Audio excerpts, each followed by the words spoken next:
Hi all, welcome to my channel. നമ്മൾ കഴിഞ്ഞ ക്ലാസ്സിൽ പഠിച്ചുകൊണ്ടിരുന്ന എന്താണ് വിശേഷണത്തിന്റെ വിവിധ രൂപങ്ങൾ, വിശേഷൺ കാ പ്രകാർ.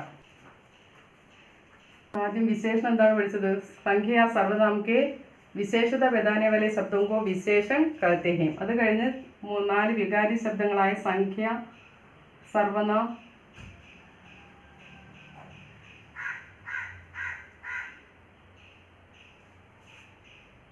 വിശേഷൺ, ക്രിയ. ഇതിന് മൂന്നിൻ്റെയും 4ൻ്റെയും വിശേഷണമാണ് നമ്മൾ പറയുന്നത്. സംഖ്യാ സർവനാമത്തിന്റെ വിശേഷണം പറയുന്നതിന് നമ്മൾ വിശേഷണം എന്ന് പറയും, വിശേഷണത്തിന്റെ വിശേഷണം പറയുന്നതിന് പ്രവിശേഷണം എന്ന് പറയും, ക്രിയയുടെ വിശേഷണം പറയുന്നതിന് നമ്മൾ ക്രിയാവിശേഷണം എന്ന് പറയും. അത് കഴിഞ്ഞിട്ട് നമ്മൾ വിശേഷൻ, വിശേഷൻ അല്ലെങ്കിൽ വിശേഷക് എന്താണെന്നാണ് നമ്മൾ പഠിച്ചത്. വിശേഷൻ അല്ലെങ്കിൽ വിശേഷക് എന്താണ് നമ്മൾ പഠിച്ചത്? വിശേഷം എന്ന് പറഞ്ഞാൽ ജിസ്കി വിശേഷത ബതായ ജാത്തെ ഹെ ഉസേ വിശേഷ കഹത്തെ ഹെ. ഏതിൻ്റെയാണോ വിശേഷണം നമ്മൾ പറയുന്നത് അതിനെയാണ് നമ്മൾ വിശേഷം എന്ന് പറയുന്നത്. ജിസ്സെ വിശേഷത ബതായ ജാത്തി ഹെ ഉസേ വിശേഷൻ കഹത്തെ ഹെ. ഏത് ശബ്ദം കൊണ്ടാണോ വിശേഷണം നമ്മൾ പറയുന്നത് അതിനെ നമ്മൾ വിശേഷണം എന്ന് പറയുന്നു. അത് കഴിഞ്ഞിട്ട് നമ്മൾ പഠിച്ചത് വിശേഷൻ കാ പ്രകാർ, വിശേഷണത്തിന്റെ വിവിധ രൂപങ്ങൾ. എത്ര രീതിയിലുണ്ട്? 4 രീതിയിലുണ്ട്. ഒന്ന് ഗുണവാചക വിശേഷ, സംഖ്യാവാചക്, ഇത് മൂന്നാമത്തെ പരിമാണവാചക്, 4 സാർവനാമിക് അല്ലെങ്കിൽ അതിന് വേറെ പേരുണ്ട് സങ്കേതവാചക്. 4 ഇതിൻ്റെ പിരിവുകൾ. നമ്മൾ ഇത് 2 പഠിച്ചു കഴിഞ്ഞു. ഇത് 2 ഗുണവാചകവും സംഖ്യാവാചകവുമാണ് കഴിഞ്ഞ ക്ലാസ്സിൽ പഠിച്ചത്. ഗുണവാചകം എന്ന് പറഞ്ഞാൽ എന്താണ്? संख्या के गुण रूप दोष रूप रंग आकर और दशा का बोध कराने वाले शब्दों को गुणवाचक सर्वनाम कहते हैं. അത് അതിൻ്റെ എക്സാമ്പിളുകൾ നമ്മൾ എഴുതി പഠിച്ചു. അതിന് നമുക്ക് ഇനി ഈ വിശേഷം കാ പ്രകാർ ലിഖിയെന്നും പറഞ്ഞുകൊണ്ട് ക്വസ്റ്റ്യൻ വരികയാണെങ്കിൽ നിങ്ങൾക്ക് ഗുണവാചക സർവനാമമാണെന്ന് കണ്ടുപിടിക്കാൻ ഒരു എളുപ്പവഴിയുണ്ട്. നമ്മൾ പഠിച്ച ईमानदार व्यक्ति, नीला आकाश,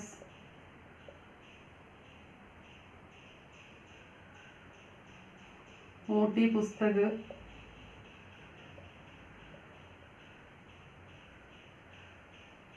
चतुर बालक,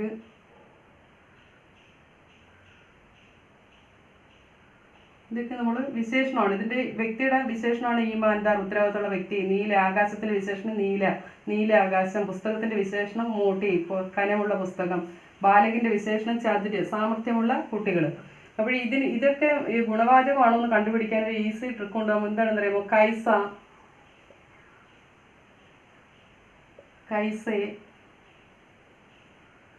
കൈസി ഇങ്ങനെ ചോദിക്കുമ്പോൾ ആൻസർ കിട്ടുകയാണെങ്കിൽ അത് ഏത് വിശേഷണമായിരിക്കും? ഗുണവാചക വിശേഷണം. കൈസ മീൻസ് എങ്ങനെയുള്ളതാണ് എന്ന് ചോദിക്കുമ്പോൾ ആൻസർ കിട്ടുകയാണെങ്കിൽ നമ്മളത് ഗുണവാചകം ആണെന്ന് ഈസി ആയിട്ട് കണ്ടുപിടിക്കാൻ പറ്റും. അപ്പോൾ വ്യക്തി കൈസാഹെ ഈമാൻദാർ ഹെ. വ്യക്തി എങ്ങനെയുള്ള ആളാണ്? ഈമാൻദാറാണ്. അതിന് ആൻസർ ഉണ്ട്. ആകാശ് കൈസാഹെ, നീല.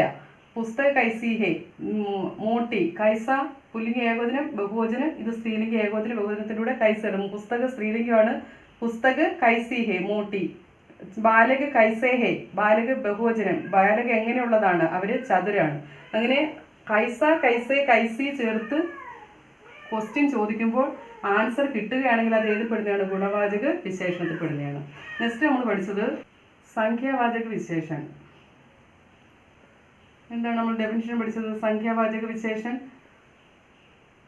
संख्या के बोध कराने वाले शब्दों को संख्यावाचक विशेषण कहते हैं.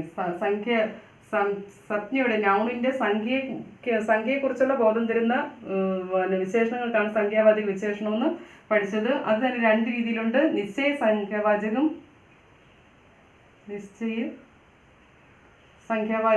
അനിശ്ചയ സംഖ്യാവാചകം നമ്മൾ പഠിച്ചു നിർത്തിയത് ഇവിടെയാണ്. അനിശ്ചയ സംഖ്യാവാചകം. ഈ നിശ്ചയ സംഖ്യാവാചകത്തിൽ നിശ്ചിതമായിട്ട് എണ്ണം തരുന്ന സംഖ്യാവാചകങ്ങളെയാണ് നമ്മൾ നിശ്ചയ സംഖ്യാവാചകം എന്ന് പറയുന്നത്. അനിശ്ചയം എന്ന് പറഞ്ഞാൽ നിശ്ചയമല്ലാത്ത രീതിയിൽ തരുന്നത്. ഇത് നിശ്ചയത്തിന്റെ രൂപത്തിൽ നമ്മൾ ഗണനീയ സംഖ്യ മാത്രമേ നമ്മൾ കഴിഞ്ഞ ക്ലാസ്സിൽ എക്സാമ്പിൾ എഴുതിയുള്ളൂ. ഇതിനെക്കുറിച്ച് വിശദമായി പഠിക്കുന്ന കുട്ടികൾക്കാണെങ്കിൽ അത് തന്നെ ഒരു 4 രീതിയിൽ വരും. ഗണനീയ, നിശ്ചയവാചക സംഖ്യയിൽ ഗണനീയ വരും എന്ന് പറഞ്ഞാൽ 1 2 3, അതല്ല ഏക് ദോ തീൻ ഇതെല്ലാം ഗണനീയ വിശേഷണങ്ങളാണ്. തീൻ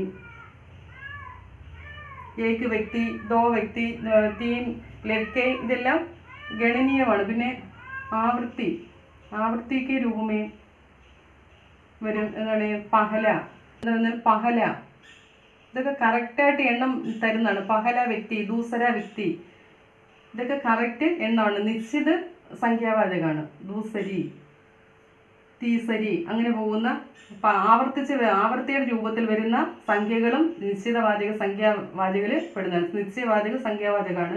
അതുപോലെ ഗുന, ഗുന എന്ന് തുടങ്ങുന്നത്. തിഗുന, ദ്വിഗുന രണ്ടാമത്തെ. കഷാമി മേരാ സ്ഥാൻ ദ്വിഗുന ഹേ, തിഗുന, ഗുന എന്ന് പറയും. തിഗുന, ചൗഗുന ഇങ്ങനെ പോകും. ഇതെല്ലാം നിശ്ചിതവാചക സംഖ്യാവാചകമാണ്. എക്സാം പരീക്ഷാമേ മേരി സ്ഥാൻ തിഗുന ഹേ അല്ലെങ്കിൽ മേരി സ്ഥാൻ ചൗഗുന ഹേ ഇങ്ങനെ പോകും. അത് ഗുന. ഇതെല്ലാം കറക്റ്റായിട്ട് നമ്പർ തരുന്നതാണ്. വിശേഷണ ശബ്ദങ്ങളാണ്, കറക്റ്റ് വിശേഷണ ശബ്ദങ്ങളാണ്. നിശ്ചയവാചക, നിശ്ചയ സംഖ്യാവാചക വിശേഷണമാണ്. വേറൊരു രീതിയിലുണ്ട് സമൂഹ യാ സമുദായം, समूह या दोनों, दोनों अंदर आइए, तीनों, तीनों वहाँ बैठिए ഇങ്ങനെ തീനോ ഓനോ തീനോ ഇങ്ങനെ പോകുന്ന വേർഡുകളും എന്താണ് സമൂഹവാചക സംഖ്യാവാചകമാണ്. അപ്പോൾ വിശദീകരിച്ച് പഠിക്കണമെങ്കിൽ ഇങ്ങനെ ഇതേ രീതിയിൽ നമ്മൾ മനസ്സിലാക്കി പഠിക്കണം. അപ്പോൾ ബാലൻസ് നമ്മളിങ്ങനെ ഓർത്ത് വെച്ചിരുന്നാലോ ഇതെല്ലാം ഏതിൽ പെടുന്നതാണ്? നിശ്ചയവാചക, നിശ്ചയ സംഖ്യാവാചകിൽ പെടുന്നതാണ്. ഈ അനിശ്ചയ സംഖ്യാവാചകിൽ കുച്ച്, കുച്ച് ചേർത്ത് വരാം. ലഘുഭഗ് ഏകദേശം, ലഘുഭഗ് 5000 ഏകദേശം 5000-ഓളം എന്ന് നമ്മൾ ഏകദേശം പറയത്തില്ല, അത് ഈ ഏതിൽ പെടുന്നതാണ്? അനിശ്ചയവാചക സംഖ്യാവാചക, അനിശ്ചയ സംഖ്യാവാചക വിശേഷണത്തിൽ പെടുന്നതാണ്. അപ്പോൾ മനസ്സിലായല്ലോ. വിശദീകരിച്ച് പഠിക്കുകയാണെങ്കിൽ ഇത്രയും കാര്യങ്ങളും കൂടി നമ്മൾ അറിഞ്ഞിരിക്കണം. അപ്പോൾ ഇതുവരെയാണ് നമ്മൾ പഠിച്ചത്. ഇനി നമുക്ക് പഠിക്കാനുള്ളത് മൂന്നാമത്തെ വിശേഷണം പരിമാണവാചക വിശേഷണം. മൂന്നാമത്തെ വിശേഷണമാണ് പരിമാണവാചക.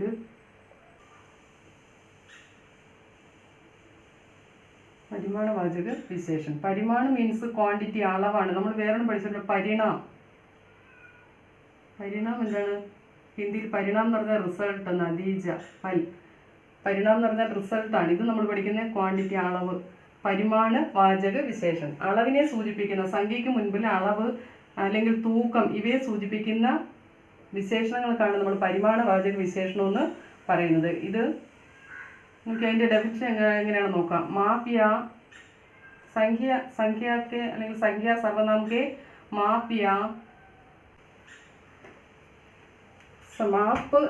माप या तोल बताने वाले शब्दों को परिमाणवाचक विशेषण कहते हैं. സംഖ്യയുടെ സർവനാമത്തിൻ്റെയോ മാപ്പ്, മാപ്പ് മീൻസ് മാപ്പ് എന്ന് അർത്ഥമാക്കുന്ന അളവ്.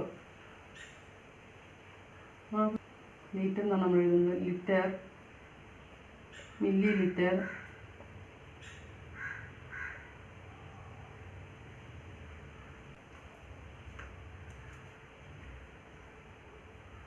കിലോമീറ്റർ, മീറ്റർ, ഇതെല്ലാം ഈ മാപ്പിൻ്റെ അളവിൻ്റെ പട്ടികപ്പെടുന്നതാണ്. ഇനി തോൽ എന്ന് ഉദ്ദേശിക്കുന്നത് അളവ്, തൂക്കം. ഗ്രാം,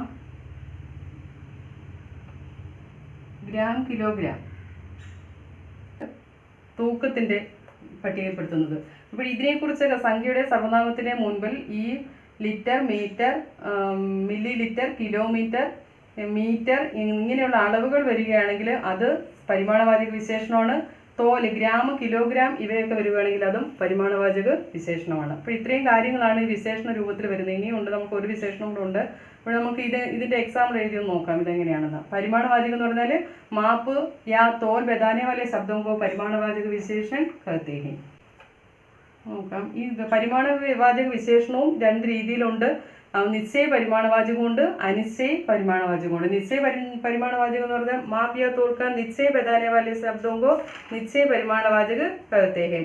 माप या तोल अनिश्चित बताने वाले शब्दों को अनिश्चित परिमाणवाचक विशेषण कहते हैं. परिमाणवाचक विशेषण दो प्रकार के हैं. निश्चित परिमाणवाचक और अनिश्चित രണ്ടാമത്തത് अनिश्चित परिमाणवाचक निश्चित ഏത് 5 ലിറ്റർ दूध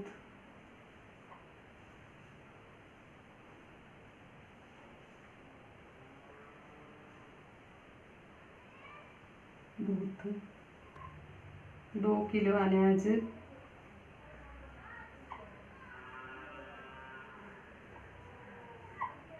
ഇതൊക്കെ നമുക്ക് നിശ്ചിതമായിട്ട് അളവ് തരുന്ന നിശ്ചിതമായിട്ട് അളവ് പറയുന്ന വിശേഷണങ്ങളാണ്. അതുകൊണ്ട് ഇതിനെ എന്ത് പറയും, നമ്മൾ നിശ്ചിതവാചക വിശേഷണം എന്ന് പറയും. അനിശ്ചിതവാചകിൽ വരുന്നത് കുച്ച് കിലോ അനാജ് നമുക്ക് പറയാം. കുച്ച് കിലോ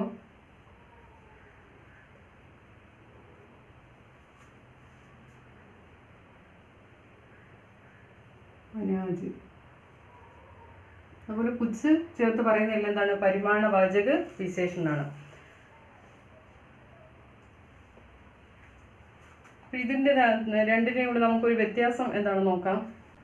നമ്മൾ അനിശ്ചിത സംഖ്യാവാചകം പഠിച്ചില്ലേ, അതുമായിട്ട് എങ്ങനെയാണെന്ന് ഒരു താരതമ്യപ്പെടുത്ത നമുക്കൊരു ഡൗട്ട് വരുന്ന ഒരു സന്ദർഭം ഉണ്ട്. അതെന്താണെന്ന് നോക്കാം. തോട കുറച്ച്, അത് അനിശ്ചിതമാണ്. അനിശ്ചിതമായിട്ട് നമുക്ക് അനിശ്ചിത സംഖ്യാവാചകയിൽ ഉപയോഗിക്കാം, അനിശ്ചിത പരിമാണവാചകയിലും ഈ തോട ഉപയോഗിക്കാം. നമുക്ക് എങ്ങനെയാണ് നോക്കാം. തോട കപ്പട,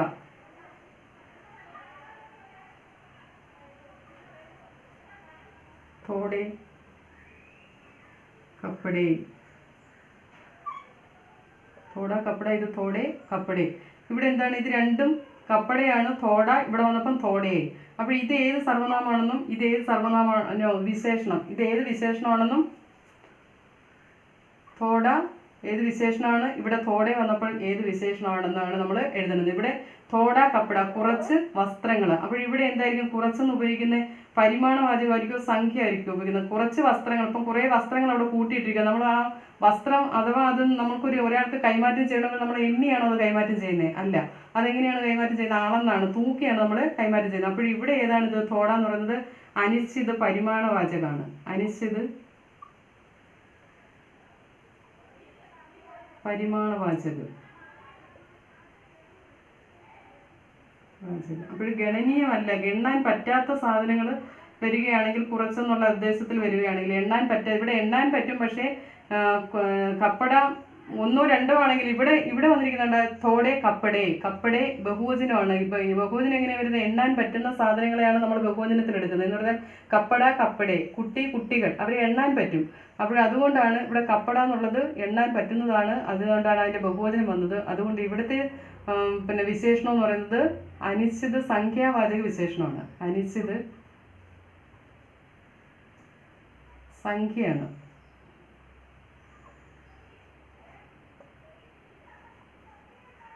അനിശ്ചിത സംഖ്യാവാചകം എണ്ണാൻ പറ്റുന്നതാണ്. അതുകൊണ്ട് അത് ഇവിടെ അനിശ്ചിത സംഖ്യാവാചകവും, ഇവിടെ എണ്ണാൻ പറ്റാത്ത സാധനങ്ങൾ വരുമ്പോൾ നമ്മൾ കപ്പട, ഇവിടെ തോട കപ്പട, കുറേ കപ്പടകൾ കൂട്ടിയിട്ടിരിക്കുകയാണ്. അപ്പോൾ നമ്മൾ അത് അളന്നാണ് കൈമാറ്റം ചെയ്യുന്നത്. അപ്പോൾ തൂക്കിയാണ് കൈമാറ്റം ചെയ്യുന്നത്. അപ്പോൾ അതുകൊണ്ടാണ് നമ്മളിവിടെ അനിശ്ചിത പരിമാണവാചകം എന്നും പറഞ്ഞത്. അതുപോലെ പാനി വന്നാലും എന്ത് വന്നാലും എന്താണ്, പാനി ദൂത്ത് ഇതൊക്കെ വരുമ്പോൾ ഇവിടെ അനിശ്ചിത പരിമാണവാചകമാണ് വരുന്നത്. അവിടെ അളവില്ലാതെ വരുമ്പോൾ അനിശ്ചിത പരിമാണവാചകമായിട്ട് വേണം എഴുതാൻ. അപ്പോൾ ഇത് മനസ്സിലായില്ല. പരിമാണവാചകം എന്ന് പറഞ്ഞാൽ എന്താണ്,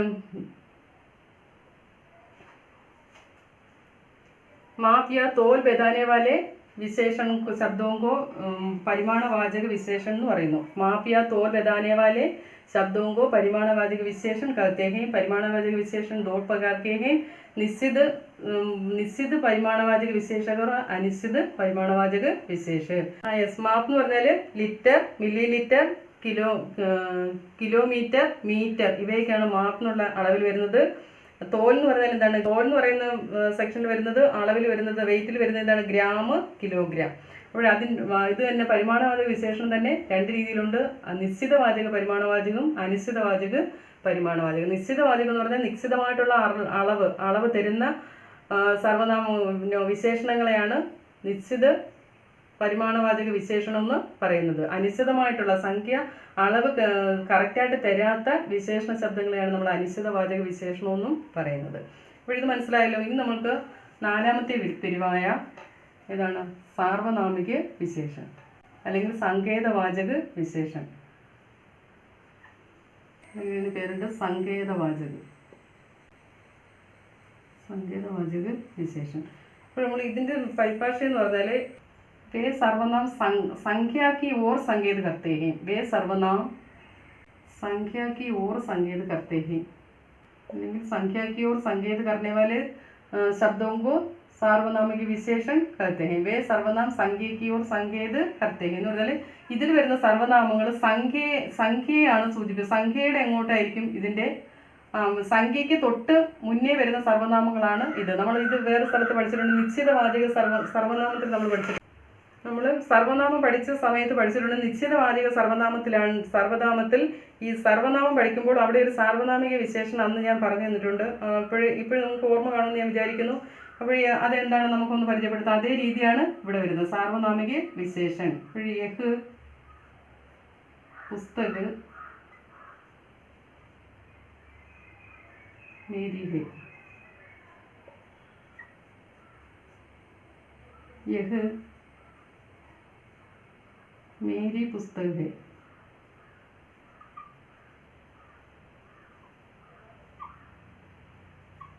ഇപ്പോൾ നമുക്ക് മനസ്സിലായി കാണും. നോക്കി, യഹ് പുസ്തക് മേരി ഹെ, ഈ പുസ്തകം എൻ്റെ ആകുന്നു. യഹ് മേരി പുസ്തക് ഹെ, ഇത് എൻ്റെ പുസ്തകം ആകുന്നു. ഇവിടെ നിന്ന് ഇത് രണ്ടും സർവനാമങ്ങളാണ്, പക്ഷേ ഇതിന് രണ്ടിനും വ്യത്യാസമുണ്ട്. ഈ യഹ് പുസ്തക് എന്ന് പറയുമ്പോൾ ഇത് നേരിട്ട് ഈ പുസ്തകത്തിനെ സങ്കേതിയാണ്, നേരിട്ട് ചൂണ്ടുകയാണ് പുസ്തകത്തിനെ. അപ്പോഴേ ഇത് ഇവിടുത്തെ സാർവനാമിക വിശേഷണമെന്ന് നമ്മൾ പറയും. യഹ് മേരി പുസ്തക്, ഇത് എൻ്റെ പുസ്തകമാണ്. ഇത് നിശ്ചയവാചക സർവനാമമാണ്. ഇവിടെ എൻ്റേതാണെന്ന് ഉറപ്പിച്ച് പറയാണ്. സംബന്ധവാചക സർവനാമം ഇവിടെ ചേർത്ത് എൻ്റേതാണെന്ന് ഉറപ്പിച്ച് പറയുകയാണ്. അപ്പോൾ ഇവിടുത്തെ യഹ് എന്താണ്? നിശ്ചിതവാചക സർവനാമമാണ്. ഇത് സാർവനാമിക വിശേഷണമാണ്. നൗണിന് തൊട്ട് മുന്നേ വന്നാൽ ആ സർവനാമം എന്തായിരിക്കും? സാർവനാമിക വിശേഷണമായിരിക്കും. യഹ് പുസ്തക് മേരി ഹെ, യഹ് മേരി പുസ്തക് ഹെ. ഇതെന്താണ്? നിശ്ചയവാചക സർവനാമം. യഹ് എന്നുള്ളത് നിശ്ചയവാചക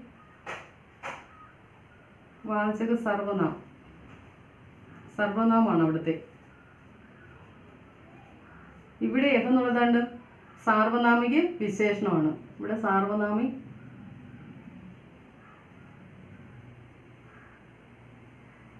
വിശേഷണം.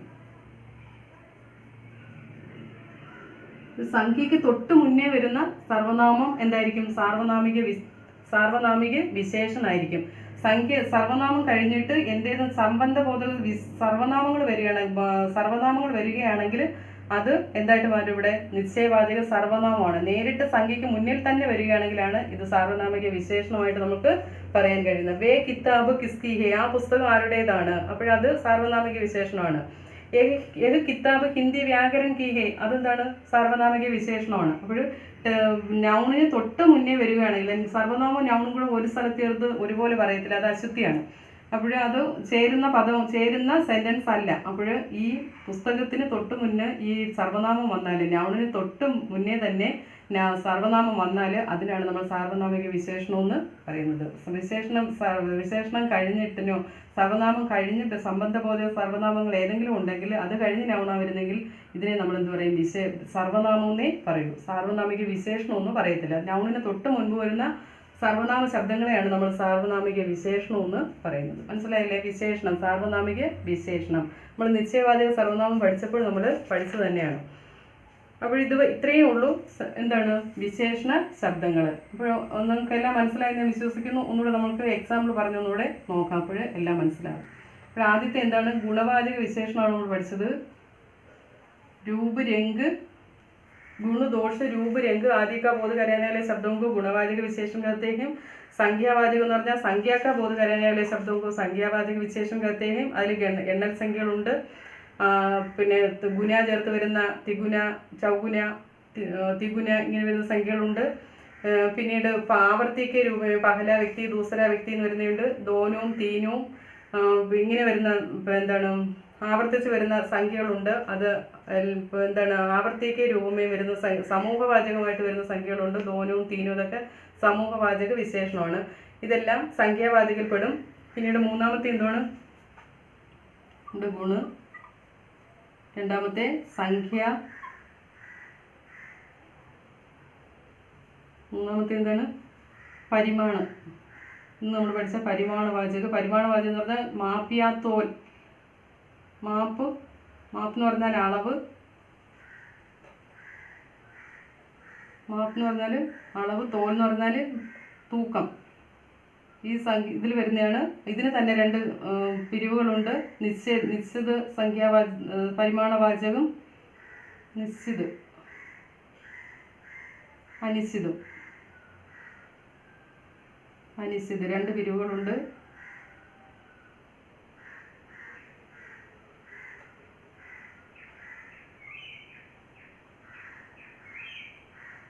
നിശ്ചിതവും അനിശ്ചിതം. ഇതിൽ 2 പിരിവുകളുണ്ട്. ഇതിൽ പരിമാണം, തൂക്കം, നിശ്ചിതമായിട്ടുള്ള കറക്റ്റായിട്ടുള്ള അളവ് കൊടുക്കുകയാണെങ്കിൽ ലിറ്റർ, മില്ലി ലിറ്റർ ഒക്കെ കറക്റ്റായിട്ട് വരികയാണെങ്കിൽ നിശ്ചിതം. ഇവിടെ ലഘുപക, കുച്ച്, ബഹുത്ത് ഇതൊക്കെ ചേർത്ത് വരികയാണെങ്കിൽ എന്താണ്? അനിശ്ചിതവാചക പരിമാണവാചക വിശേഷണവുമാണ്. നെക്സ്റ്റ് നമ്മൾ പഠിച്ചത് 4ാമത്തത് ഏതാണ്? സാർവനാമിക വിശേഷണം. സാർവനാമിക വിശേഷണം എന്ന് പറഞ്ഞാൽ സംഖ്യയ്ക്ക് തൊട്ട് മുന്നേ സാർവനാമിക വിശേഷണം. സാർവനാമിക വിശേഷണം എന്ന് പറഞ്ഞാൽ സംഖ്യയ്ക്ക് തൊട്ട് മുന്നേ, നൗണിന് തൊട്ട് മുന്നേ ഉപയോഗിക്കുകയാണെങ്കിൽ അതിന് നമ്മൾ എന്ത് പറയും? സാർവനാമിക വിശേഷണം എന്ന് പറയും. ഇവിടെ സർവനാമം കഴിഞ്ഞിട്ട് ഇവിടെ സംബന്ധബോധക ഏതെങ്കിലും ഒരു സർവനാമം ഉപയോഗിച്ചിട്ട് പിന്നീട് സംഖ്യ വരികയാണെങ്കിൽ അതിന് എന്തായിട്ട് മാറും? ഈ സർവനാമം എന്തായിട്ട് മാറും? ഇത് സർവനാമം തന്നെയായിരിക്കും. ഇവിടെ സർവനാമം തന്നെയായിരിക്കും. പക്ഷേ ഇവിടെ വരുന്ന സർവനാമം എന്ന് പറഞ്ഞാൽ എന്തായിരിക്കും? സാർവനാമിക വിശേഷണമായിരിക്കും, അല്ലെങ്കിൽ സങ്കേതവാചക വിശേഷണം എന്ന് ഇവിടെ പറയും. ഇവിടെ വിശേഷണമാകും, ഇവിടെ എന്താകും? യഹ് സർവനാമം തന്നെ ആയിരിക്കും. അപ്പോൾ ഇത്രയാണ് നമ്മൾ പഠിച്ചത്. അപ്പോൾ സർവനാമ വിശേഷണം പ്രകാരം എഴുതാൻ ചോദിച്ചാൽ, എങ്ങനെ ചോദിച്ചാലും നിങ്ങൾക്ക് എഴുതാൻ പറ്റും. ഇത് നല്ലതുപോലെ പഠിച്ചു കഴിഞ്ഞാൽ പറ്റും. എന്ന് വെച്ചാൽ ഹിന്ദി എടുത്ത് നല്ലതുപോലെ, ഹിന്ദി മാത്രം വിഷയമായിട്ട് എടുത്ത് പഠിക്കുന്നവർക്കും അതിൽ ഹയർ ക്ലാസ്സുകളിലൊക്കെയാണ് ഇതുപോലെ വിശേഷണം പ്രകാരം ലിഖിക്കുക. 10th സ്റ്റാൻഡേർഡിലൊക്കെ ചോദിക്കാൻ സാധ്യതയുണ്ട്. വിശേഷണം പ്രകാരം ലിഖിയെന്ന്.